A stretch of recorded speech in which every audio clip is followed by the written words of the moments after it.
هاد الهضره ديال الحزب الاسلامي كنديها الواد، ما تقولها ليش انت. الشعب حنا كنشوفوا نسبه ديال التصويت، الحزب الاسلامي فاز بالانتخابات بنسبه كبيره. اذا معليش نجاوب غير اسمعني قبل ما نكملوها. غير هذا الحزب، غير اسمعني انا نقول لك، هذا الحزب الاسلامي فاز بالانتخابات. الرئيس ديال الجزائر الشاذلي بن جديد واش قبل الانتخابات ولا رفض الانتخابات؟ ماشي بعد جديد. حنا درنا رئيس تبع بس ما عجبناش الاسلامي، درنا رئيس حر. لما الفيس نجحت في الانتخابات في الاولى، هذه ما كملوش الانتخابات، كاينين 3 مراحل، كان الانتخابات الاولى الثانيه الثالثه. لما نجحوا في الانتخابات الاولى خرج علي بالحاج، عباك واش قال علي بالحاج؟ قال لم ينتهوا الانتخابات اليوم، هذا اخر مره الانتخاب، معناتها راح تولي دوله اسلاميه. ما كانش انتخاب نهائي اللي انتخبت اليوم، ما تجيش راح تنتخب مدى الحياه. وما بغيتوش الجزائر تولي دوله اسلاميه؟ ماشي ما احنا ما بغيناش، خاطر المغرب ما بغاتش، المغرب ما بغاتش، ماشي الجزائر. اش دخل المغرب؟ اش دخلنا حنايا المغرب؟ شكرا لكم. انت تقبل بدوله ما بغيتوها ملكيه، بغيتوها المغرب. اش هذا كيدير هذا؟ شوف يلا شوف. لا كمال، هاو انتم ديتوا العيايده، هذه واقع، هذا واقع. هذا اسمع انت غير انت تهضر. لا نهضرك معك. العيايده حسن نسولك انا، هاو انت غير تتسولول، هاو انت قاعد تسول في الجزائريين، هاو تتعلم من عندهم كلش. مالو العيايده عبد الحق؟ العيايده مالو؟ الحسن الثاني عندما داه ارهابي وداه المغرب، واش القضيه تاعو؟ احكي لي واش كنتوا معولين؟ انا نحكي لك على القضيه. ما تكذبش، لا ما غاديش. التاريخ انا غادي نحكي لك. واخا روح قرميط بونويره يا ودي، قرميط بونويره في 2022. وقرميط بونويره الكاتب ديال القايد صالح قال لك على ان، اسمعني نقول لك، قال على ان العيايده مخابرات جزائريه. العيايده هضر على العيايده، انا نهضر جدك. انا جيت لك واخا يلا. لا ما تلبش الدور، ما تلبش الدور. اسمع سؤال خويا كمال، سؤال لك خويا كمال، واش هاد العيايده هذا هو المغرب للجزائر؟ واش هو اللي سلموا المغرب للجزائر؟ انا نقول لك كيفاش الوقع. اول حاجه صبر صاحبي، العيايده هذا اللي متهم بالارهاب وتحكم من طرف نظام الجزائر بالاعدام في ذاك الوقت غيابيا، الا تقبط يتعدم. دخل للمغرب، منين دخل للمغرب القت السلطه المغربيه القبض على العيايده في مدينه وجده، ومن بعد 6 ايام ديال التحقيقات تم تسليمه الى النظام الجزائري. ماذا حدث حينها؟ السيد محكوم قاتل 250 ألف شخص، سلمناه لكم محكوم بالإعدام غيابي، ضرب 6 سنين وخرج. ضرب 6 سنين وخرج. مغالطة، اسمح لي. لا شحال ضرب العيايدة في الحبس؟ فين هو العيايدة؟ اسمح لي، ما تفوتش، ما تمررش مغالطة يا كمال. فوقاش خرج العيايدة من الحبس؟ طلع الفيديو تاع نزار وتاع العيايدة اش يقول. فوقاش كان في قصر. اسمح لي يا كاين فيديو قصر صاحبي. قرميط بونويره كيقول لك على انه مخابرات جزائريه بغاو يدسوه في المغرب، والمغرب الامن. واخا قول لي شكون اللي سلموا النظام الجزائري العيايده؟ قول لي شكون اللي عطاه للنظام الجزائري؟ المخابرات الجزائريه اللي رفضتهم، واش المغاربه هزيتوه من المغرب.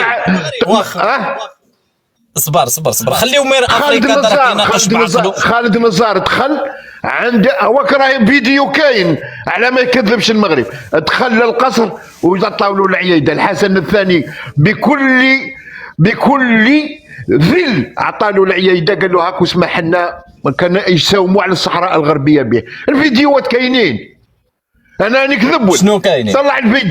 طلع الفيديو ونسمعوا قدام الناس. شنو غندير؟ تصريح خالد نزار. اييه اتصل بالدريس وبالملك، الدريس والملك راح للدريس. بارك الله فيك. الملك جابوا نهار اللي داها بالطوموبيل الحمراء. شنو هو؟ داه بالطوموبيل الحمراء، المرسيدس الحمراء اللي يركب فيها نزار، وداوها للقصر عند الحسن الثاني.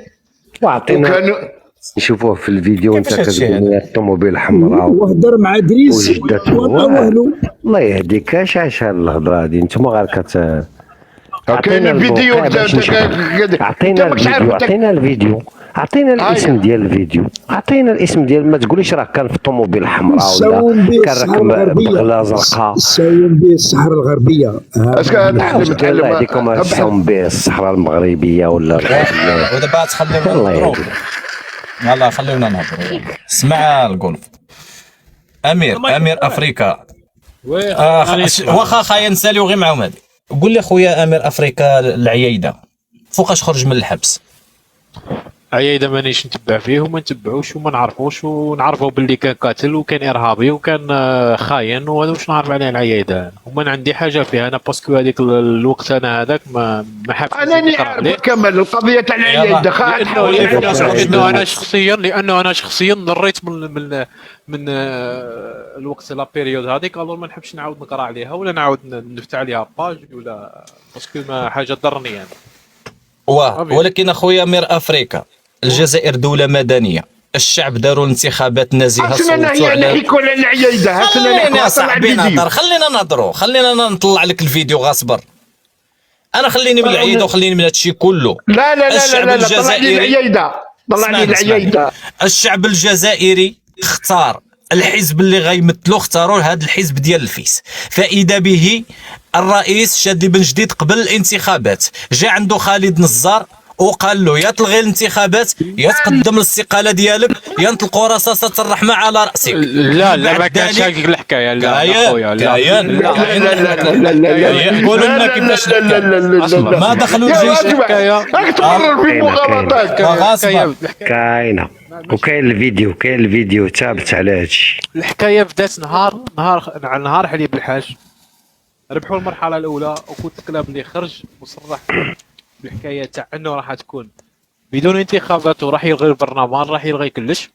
تمين ولات في حكايه خلاف دخلوا ماشي فيها الجزائر برك، دخلوا فيها دول عضبه كما فرنسا، امريكان، اوروبا، المجمع الغربي كنت ندخل فيها لانه فرنسا بالضبط، غير فرنسا اللي كاينه. حتى نقولوا فرنسا ونقولوا الامريكان كانت عندها يد، لان معروف ان الجزائر مقاطعه فرنسيه، معروف هذه القضيه. داكشي باش ما اكيد لكن المغرب مملوكه من طرف فرنسا يا اصيل المملكه.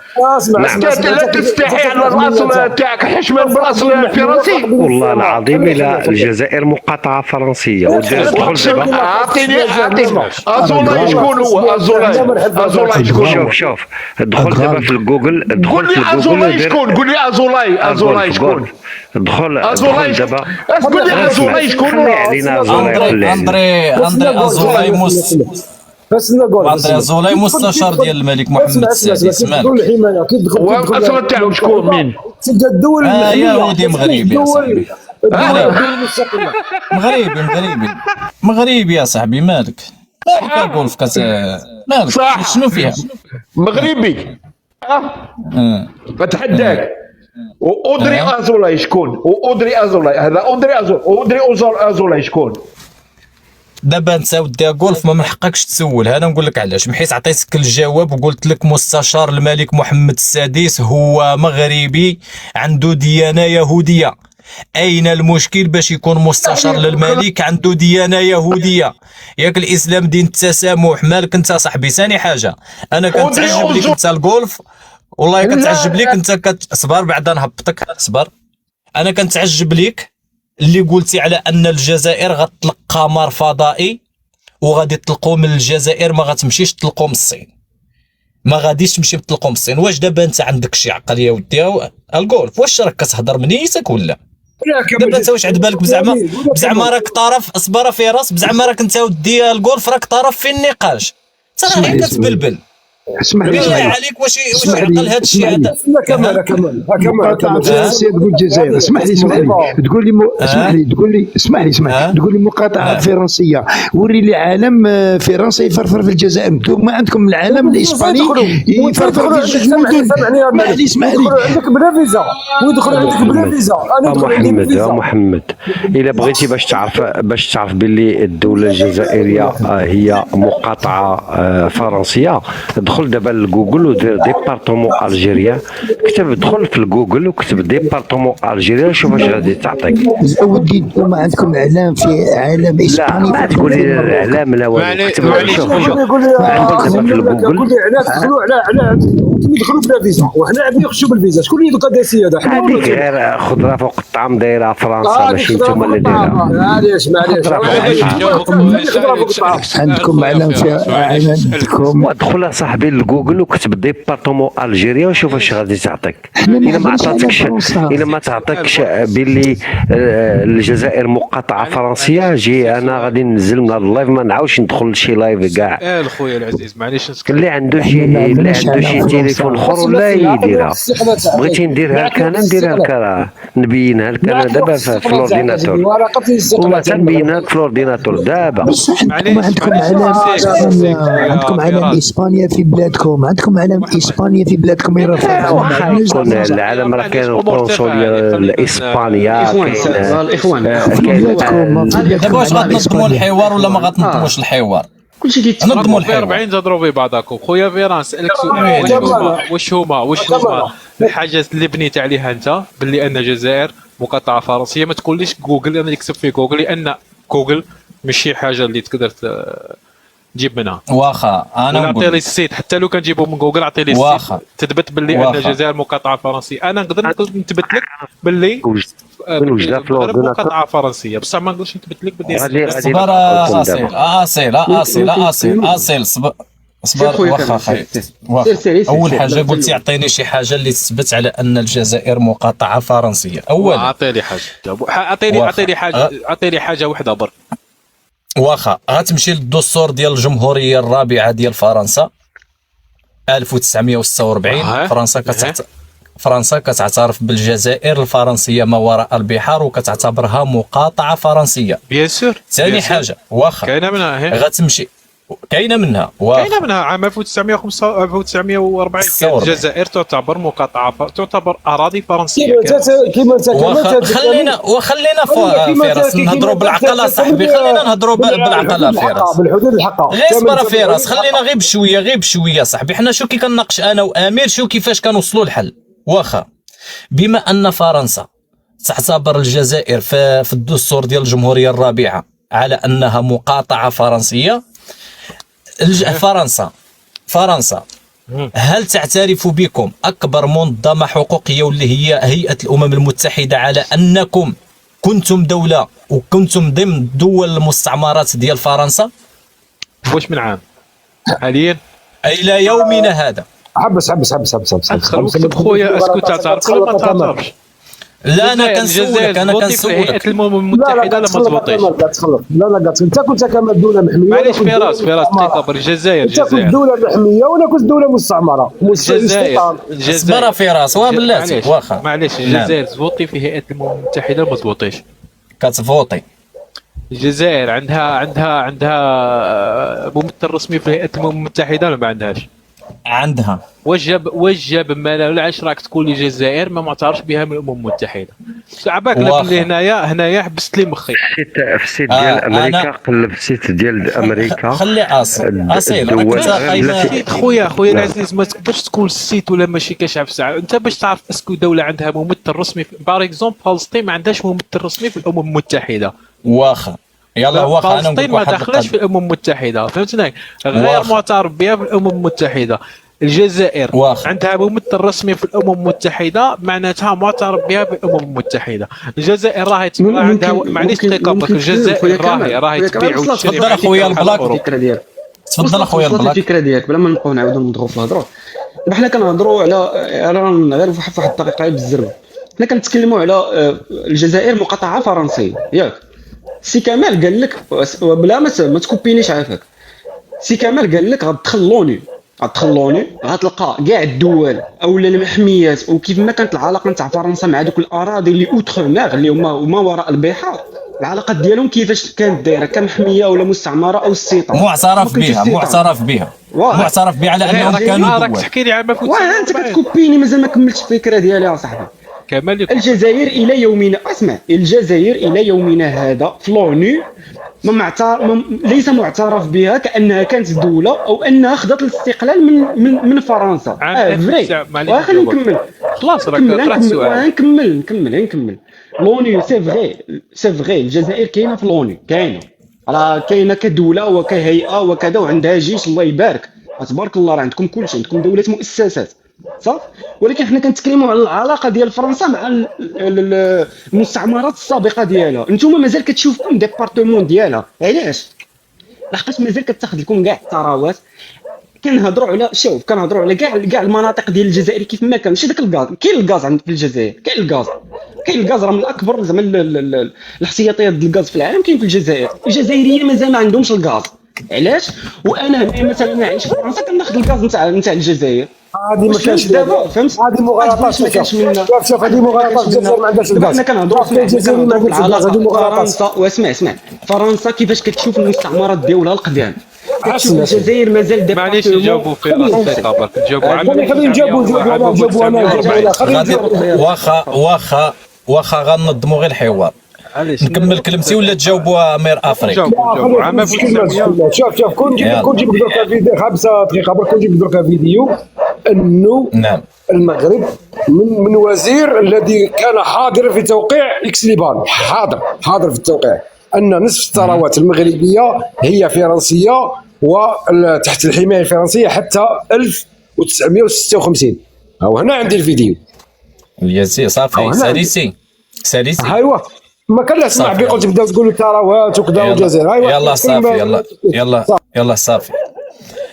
مير افريك تكلم ولا نتكلم انا نكمل الكلام؟ نجاوبوا بالدقيقه. بون كنت ترجع الجزائر كانت تعتبر اراضي فرنسيه ما وراء البحار، صح؟ كانت تعتبر اراضي فرنسيه ما وراء البحار عام 1923 بعد الحرب العالميه الاولى. ورجعت فرنسا تعتبر الجزائر اراضي فرنسيه ما وراء البحار، وكنت تعتبرها ديبارتمون فرونسيز، لالجيري فرونسيز. معروفه هذه. عام الامم المتحده تأسست بعد الحرب العالميه الثانيه، معروفه هذه حكايه، تأسست عام 1946. نعم. عام 1946 الجزائر مازال ما بداتش الثوره، مازالت فرنسا تعتبر الجزائر اراضي فرنسيه، ولما سجلت فرنسا سجلت الجزائر على انها اراضي فرنسيه. لما الجزائر بدات الثوره عام 1954 كان غير معترف بالثوار نهائيا، وكان يعتبروا ارهاب تيروريزم. معروفه هذه الحكايه. غادي نرجع لك لواحد المساله خويا مير افريك. من اسس الجزائر؟ واش من الجزائر راك تحكي عليها الحاليه؟ الجزائر الحاليه. الامير عبد القادر. لا ماشي الامير. سكوت. لا ماشي الامير عبد القادر. الجزائر الحاليه اسسها الشعب. واخا فوقاش اسسها الشعب مير افريك؟ اسسها الشعب نهار قرر يحمل السلاح. ياك؟ فوالا. فرنسا فوقاش كتعترف على ان الجزائر مقاطعه فرنسيه في الدستور الجمهوريه الرابع ديالها؟ الدستور الرابع، الجمهوريه الرابعه تأسسنا عام 1940. بعد 1940 واخا 46 واخا 40 الحرب العالميه الثانيه تأسست. فوقاش الشعب بدا كيحمل السلاح؟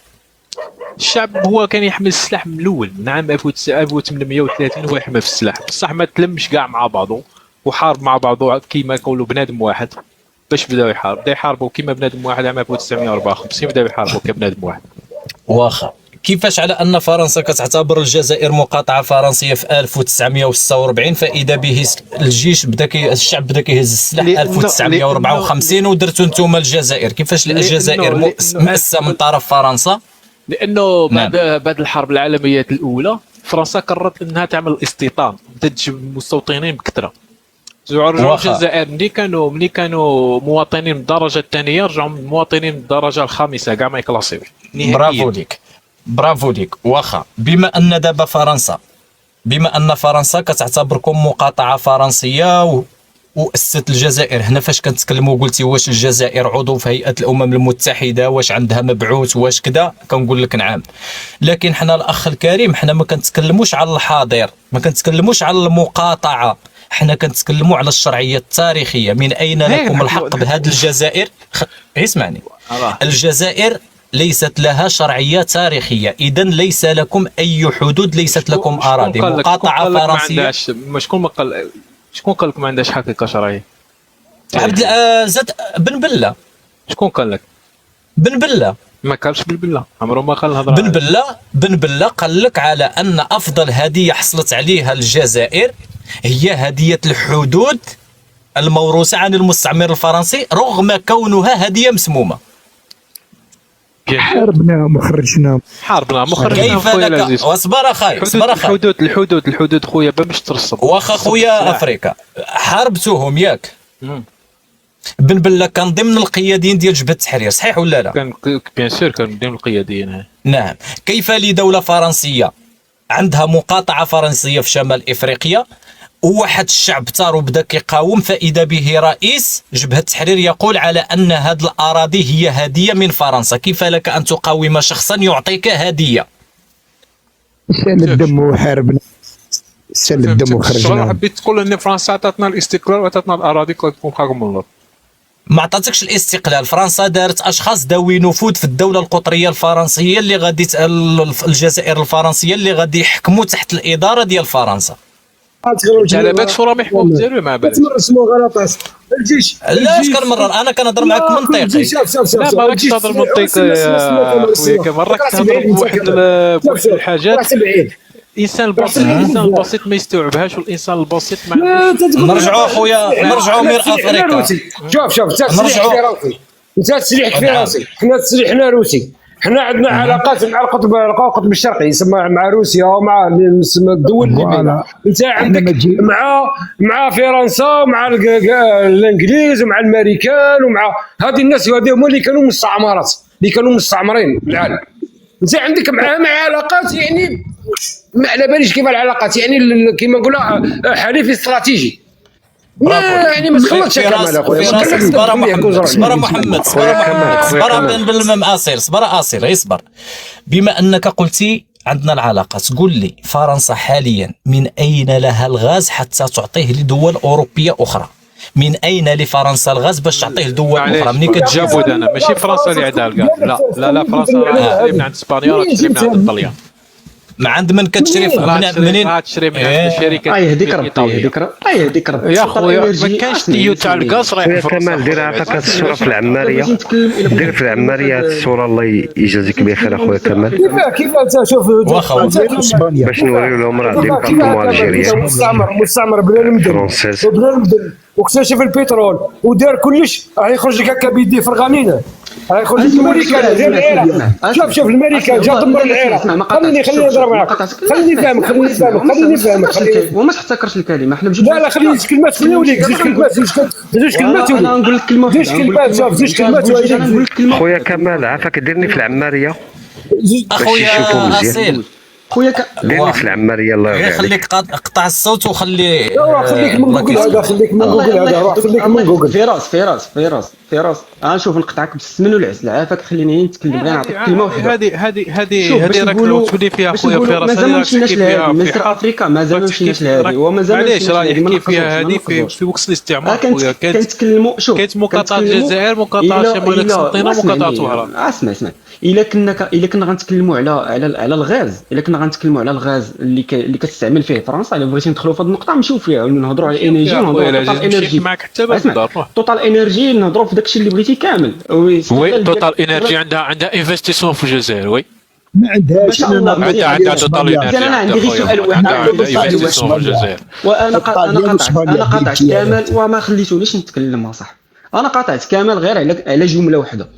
واش دولة عندها السيادة ديالها، يعني خضعت للاستقلال وعندها السيادة ديالها، وفي وسط العاصمة ديالها كندور كنلقى لاكوط مسمية على سان جورج وفي حدا المرادية كنلقى سان توان وكنلقى هادو. واش تعرف سان جورج انت وتعرف سان توان انت ولا ما تعرف؟ شفتهم في الماب اخويا، عندكم في الماب. لا تعرف شكون هما سان جورج؟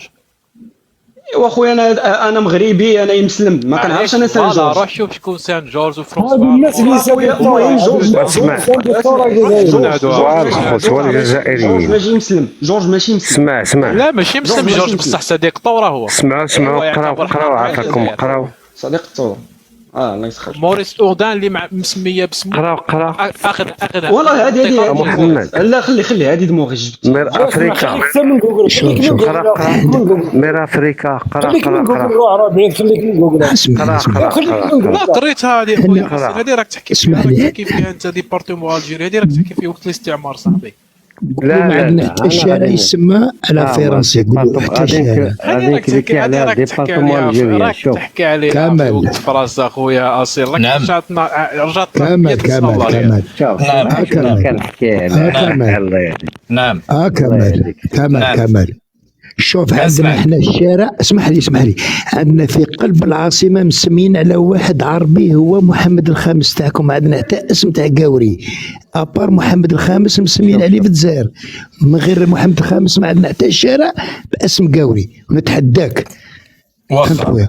افريكا علمهم شويه خويا انا هابط علمك. عندكم اللعب عندكم ديال مانديلا. بارك الله فيك. شويه برا. نعم اعطيني كما شارع خرج اخويا كل النساء محمد. بارك الله فيك. واخا فراس نعطيكم هي واحد السؤال. اعطيكم هي واحد السؤال الخوت. شوف الملوك المغاربه عندهم الاسماء ديال الشوارع ديالهم في جميع الدول العربيه والاسلاميه. انا كنقول لكم عطيوني رئيس او قائد في هذه الثوره ديال الجزائر ولا شي امير عنده شي اسم ديال شي شارع في شي دوله عربيه اسلاميه. امير عبد القادر راهي سامبل كاين في الماري كاين في فرنسا كاين في سوريا. برافو. واش فرنسا مير افريك دوله اسلاميه عربيه؟ واش امريكا دوله عربيه انا كنقول لك عطيني سميه ديال شي جزائري داز في هذا التاريخ. ماشي غير اسمعني انا كنقول لك الامير عبد القادر كرم في فرنسا تم تكريمه في فرنسا. انا كنقول لك عطيوني الاسم ديال شي واحد ديالكم انتم تما كاين في الجزائر. امير عبد القادر شادي بن جديد. هذا شادي بن جديد واش مجاهد يا خويا؟ ماشي من المجاهدين. عطيني هي شي اسم يعطيني من شي اسم من هاد الثوار الجزائريين عندهم اسم في شي دوله عربيه اسلاميه. فوالا شي رمز ديال هاد الثوره وديال هاد الشيء كامل فين كاين. عربي بن المهدي كتب عربي بن المهدي يخرج لك. فين عندكم الشارع ديال العربي بن المهدي؟ كاين في ليبيا وكاين في تونس. واخا غادي نشوفوا شارع العربي بن المهدي في تونس واش كاين. واخا غادي نشوفوا.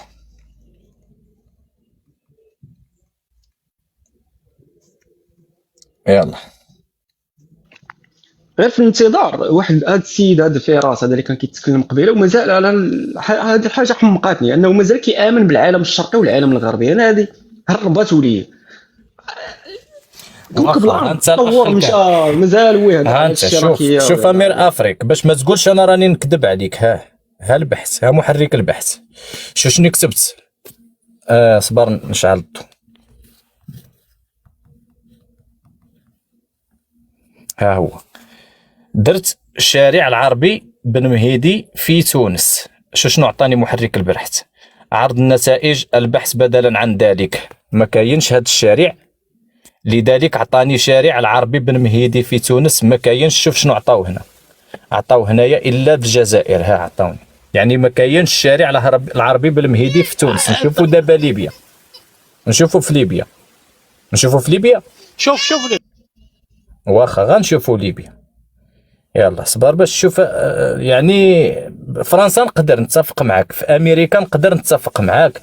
يعني الدول العربيه انت راك تحكي هادو ما كانوش زعماء هادو كانوا ثوار. هادو كانوا ثوار. نعم كانوا ثوار. برافو ليك. ثوار برك هادو ما كانوش زعماء باش تعرف برك كاين الفرق بين زعيم وملك. هذا كان ثائر جندي.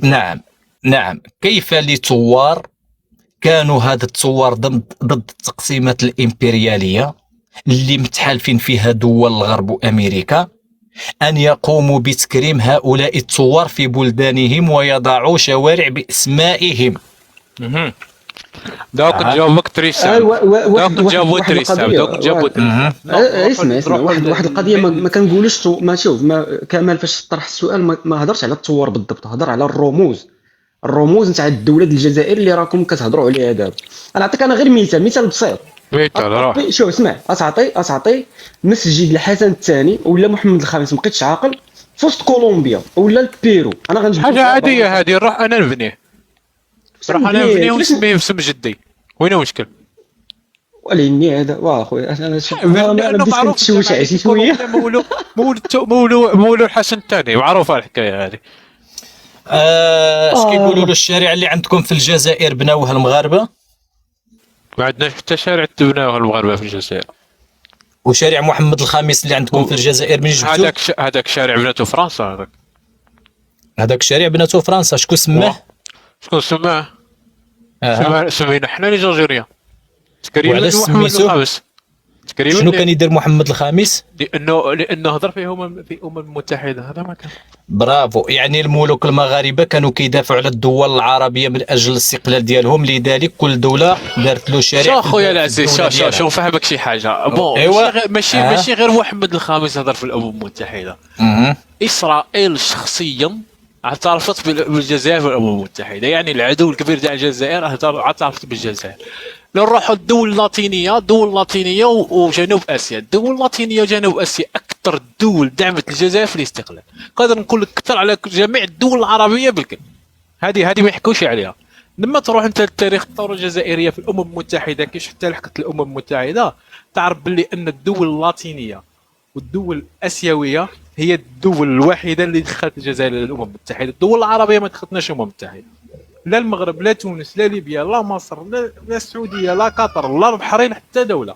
وهذه قالها ايت احمد، حسين ايت احمد في الكتاب ديالو، وتروح تحوس عليها في جوجل ولا سوا تريشيرشي عليها، تعرف انه الدول الوحيده اللي صح دعمت الثوره الجزائريه ودخلتها الامم المتحده هي الدول اللاتينيه والدول الاسيويه. الاتحاد السوفيتي اللي يعتبر اصلا هو بعد الثوره الجزائريه زعما ولا هو الحليف، هو ما كانش يدعم الثوره الجزائريه في البدايه ديالها نهائيا، كان ضد الثوره الجزائريه وما اعترفش بالجزائر في الامم المتحده في الخطره الاولى تاعها.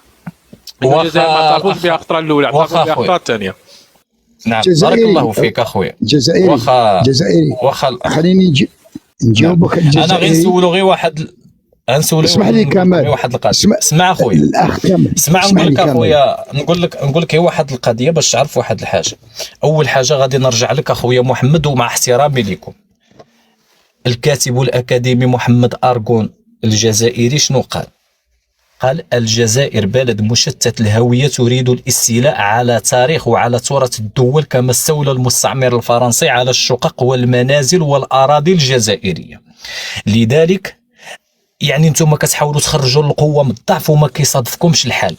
ثاني حاجة، الجزائر ما زالت كتستمر في هذا العمل الممنهج من اجل الخنشاله. فمثلا لا دوك نجاوبك انا قبل ما تكمل. نقول لك اسمعني نقول لك لانه انا قريت الكتاب ديالو. انا نقول لك انا نعطيك الكلمه، انا نعطيك غير كلمه. دابا كيف ما كتحاولوا انكم تناقشوا معنا الموضوع، انا كنجيب لك صوره. اليوم حاليا الجزائر تقوم بخنشله العمله النقديه المغربيه من فئه 20 سنتيم، وتبدا الصدور ديالها 20 نوفمبر 2023 من طرف البنك المركزي الجزائري اللي دار هاد العمله هذه بقيمه 10 دنانير. لا يعني خويا العزيز دقيقه خويا، اسمعني نقول لك حنا ما خدموش بالسنتيم. انتوما هذه قيمتها، شوف بحال انتوما خنشلتوا الناس العمله ديالنا دابا حاليا. لا زيد علاش حنا واحد دينار ما خدموش بها، هادشي بيه كيخدم. شوف 10 دنانير هذه 10 دنانير كتسوى 20 سنتيم ديالنا حنايا. حنا هذا سنتيم، نتوما عندكم 10 دنانير خنشلتوا العمله. هنا السؤال يا العزيز، حنا ما عندناش ما نخدموش بالسنتيم خويا العزيز. هاد العمله ديالكم ما خدموش بالسنتيم، ما عندناش حنا العمله. واش هاد العمله ديالكم؟ ما عندناش دنانير. وراه اسمعني واسمعني، وراه البنك الجزائري صدر نفس العمله دابا حاليا. الجزائر يا خويا العزيز، خليني غير نقول لك قبل ما تكمل بس، لانه هذه حاجه غلطه، حاجه ما كانش منها. حنا ما خدموش 10 وماشي السنتيم. خليني غير نفهمك. هذيك الصفراء 20 سنتيم ديالنا، هذيك اللي دايرينها نتوما في الكري، هذيك ديالكم 10 ديال الدنانير. شحال كتسوى 20 سنتيم ديالنا. شنو درتو؟ خنشلتوا لنا كلشي ديالنا ودرتوه في العمله ديالكم، حتى عمله ما عندكمش. مشيتو كتحيدوا. يلا فهمني الخطره الاولى تاع اراغون. لا فهمني في هذه بعد. لا شوف خويا كمال قصدي الا قصدي العمله في 20 سنتيم مغربيه راه ما خنشلوش داك الزل اللي شتاه. يعني التعليم يا العزيز يا العزيز هذاك لو بتي ديتاي، كاين واحد لو بتي ديتاي حاجه سنتيم. لانه لو كان كنت مطلع على الاقتصاد تاع الجزائر، تعرف ان الجزائر ما راحش تطبع الصور، حتى لو كان راح تطبع 5000 دينار جزائري، ما تطبعش ال10. فهمت؟ لانه هذه ما راحش يعاونها اصلا. فهمت؟ راح يخلق تضخم بالضعف والاضعاف اللي راح يخدم 500، راح يخدم 5000. كي يخدم 5000 راح ينقص على روحه باش ما يصيرش تضخم اكثر من اللازم. لو رجعوا واحد زعما الا تقدر، الا هذا اللي كيهضر بعدا ما عرفتش فين كاين، واش ممكن تجاوبني؟ هذا تعلق ياك هذا معلق هذا. اوكي شوف، واش قول لنا دار السكه ديالكم اللي كتسك العمله فين كاين؟ في القسط. واش قلت لي؟ هاد لا معلق ما يدير والو، ما يديرش. دار سكه موجوده في فرنسا تاع لافريك، والجزائر كتبع صورتها في الجزائر، زعما بحال في سويسرا. اوكي لا ما كنتش عارف، يعني بحال دار السكه ديال الاكواس ياك بحال هكا. ها انت يلا صبر نوريه باش يفهم. واخا نوريه واحد الحاجه هكا اخي. شوف اسمعني الاخ الجزائري هذا. قبل يوم شو الجزائر شنو دارت؟ هذه العمله ديالكم 10 دنانير القديمه نص صوبتوا عمله جديده بحال اللي خويا العزيز، هذا موقع هيسبريس هذا تاع المروك، اما تجي تاع الجزائر يا ودي عمله ديالك. صبر انا نجبد لك انا غنجبد لك ديال الجزائر. انا نجبد لك الجزائر. انا غنجبد. دخل البنك الجزائري يلا صبر. انا غادي نجبد لك البنك الجزائري. نشوفوا شي حاجه ديالكم انتوما. راه جيب لي جزائري. يلا دخل انت عندك سماك. دخل انت لبلادك وجبد. التليفون ديالي انا البطري 11 وما نقدرش نخرج. خصني دابا انا شي عمله ديالهم، خصني شي مصدر ديالهم. الخبر هذه ديالكم هذه ياك؟ الخبر ديالكم خبر نحاوها ما كانش. خلاص الخبر دروكا نحات عام كيفاش ما كانش الخبر؟ 2021 نحات جريده الخبر والقناه الخبر. دابا هذه واخا لانه كان تبع البرابيه. واخا صبر نشوفوا واحد. ها هي نشوفوها. ها هو هذا ديزيد ديالكم، هذا موقع ديالكم. راه ديالنا. هاكاك واخا غنمشيو ليه غنشوفوا هاد العمله اللي يكون حطها شي واحد. ها انت صبر. ها نمشي نقراو غير المصدر. قال لك تضمن العدد الأخير في الجريدة. تضمن العدد الأخير في الجريدة الرسمية رقم 69 إصدار تداول بنك الجزائر لقطعة نقدية جزائرية وفقا لذات العدد. صدر نظام رقم 0.23 يتضمن إنشاء وإصدار وتداول قطعة نقدية معدنية بقيمة 10 دنانير جزائرية. وينص هذا النظام أن بنك الجزائر ينشئ ويصدر قطعة نقدية معدنية جديدة بقيمة 10 دنانير جزائرية كما جاء في المميزات التقنية لهذه القطعة ومواصفاتها هي كما يأتي. وحدد النظام قطعة 10 دنانير جزائرية من صنف أحادي المعدن وهو فولاذ غير قابل للتأكسد لتأكسد لونه رمادي فولاذي. كما جاء الموضوع الأساسي الطاقة المتجددة.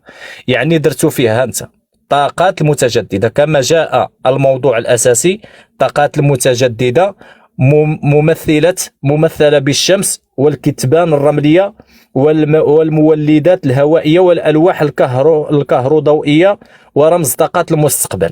واخا ها هي يعني هذا مصدر ديالكم. جديدة عندنا 10 دنانير جديدة خرجت. هذه هي 10 خرجت عندها يومين. ما خرجت. هي هذه العملة. واخا هذه العملة ديالكم 10 دينار خرجت. هذه ديالنا. شو ديالنا صاحبي؟ شو ديالنا الصفرة كي دايرة؟ هو بعد على انتم اختارتوا ديالنا قبل من ديالكم اصاحبي. ديالنا قبل من ديالكم. معليش انت تاعنا الخنشة واخا. لا خلي اخويا خلي غير باش نفهموا كمال لانه صح هذا لا المستوى هبط. واخا لا ماشي مستوى هبط. السؤال صبر ابن الاصيل اخويا صبر. دابا السؤال هنا دايرين الطاقة الريحية. الجزائر ما كتوفرش ولو على مشروع واحد للطاقة الريحية. هو المغرب كيتوفر على مشاريع ديال الطاقه الريحيه. كيفاش ما كاينش الطاقه الريحيه وانا في حومتي عندي ما كتوفروش على مشروع ديال الطاقه الريحيه. حومتي عندي الطاقه الريحيه اخويا. هذيك ماشي هي الطاقه الريحيه، هذيك الطاقه الشمسيه. حنا كنقولوا لك المولدات ديال الطاقه الريحيه. الطاقه الريحيه اللي كتشوف